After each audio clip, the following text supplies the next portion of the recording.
Well, we said we were going to jump into the NBA and talk about some of these free agents. Anthony Davis, everyone wants to know where he's going to go. Lakers probably is going to be the most likely scenario, but as we touched on in the previous episode, he's going to entertain the hometown offer in Chicago as well.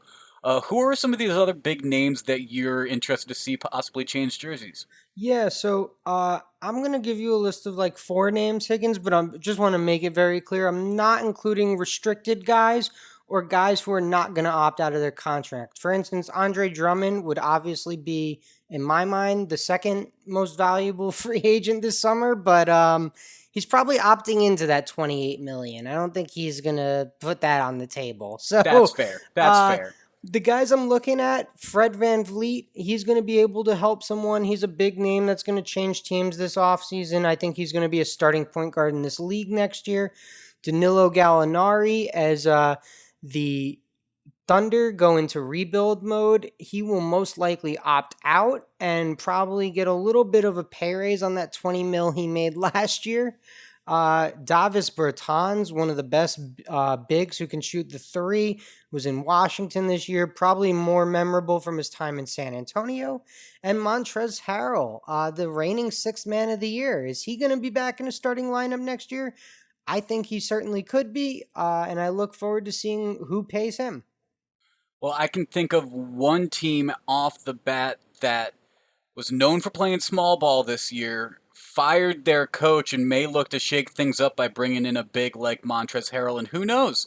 Their jerseys even look a lot like the Louisville jerseys that Harrell wore in college. So maybe he's going down to Houston. And funny enough, he was a one-time Houston Rocket already, Higgins. So he already has that jersey in his closet, and he could just put it back on. Break it right on out. And he already knows where everything in the facility is, He too. already knows where he is. He might even have his apartment still down there. Who knows? That would be great. I think Fred Van Fleet's another interesting face. Part of my gut says watch him go back to Toronto, but I could entirely see him end up leaving. I don't know. I have no reasoning or justification for why my gut's saying that. I just have a feeling maybe he sticks with Siakam in Toronto again, but who knows? Uh, Gallinari from Oklahoma City, that should be interesting to see where he ends up, if he does choose to opt out, that is. Yeah, he's going to opt out, I think, just because of the team situation. Other guys that, are good, like Brandon Ingram's a restricted free agent. I'm sure someone's going to offer him a contract, but he's going back to New Orleans because they're going to match. And DeMar DeRozan may opt out, but I'd be a little surprised if he opted out. Again, he's paid very well, and this was not his best season. So he might try again next year and go for a bigger payday in free agency. And then it should be interesting to see what happens with Bertans, considering the fact when the bubble happened, he opted out of that. And what is that going to mean for front offices that are going to look at him in the future? Yeah, that was an interesting situation, but I can't really blame the guy.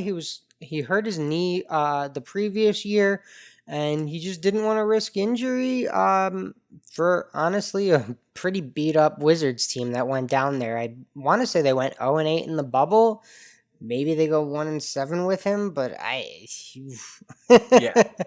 I'm not mad at him either. I think he probably did make a right decision in terms of making sure that he is fully healthy for next season, but still going to be an interesting to see how that affects even his contract size. It might not necessarily deter a team, but it might impact the amount of money that he is given in the offseason.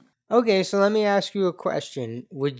For this list specifically, or actually just in general, would you rather have Davis Bertans, who's like a four but a three, like he shoots the three but he plays power forward position, or would you rather have Joe Harris, who's kind of like a wing player, and also shoots the three? Like, which one would you have put on the list?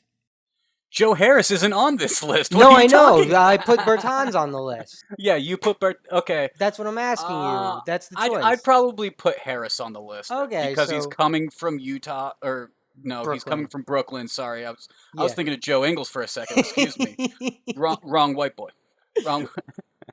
But so he's from Brooklyn. I think that since he is coming from a team that had a little bit more of an oomph factor to them, it's it's a little bit bigger of a story, but other than AD on this list, I'd say of the five that we mentioned, Montrezl Harrell's who I'm most intrigued to see where he goes because I think he can make a big impact wherever he goes. Yeah, Harrell's a great player.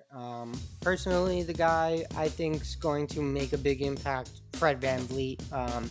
He's going to be a big role player for a team next year, and he has a ring, so that's a big move.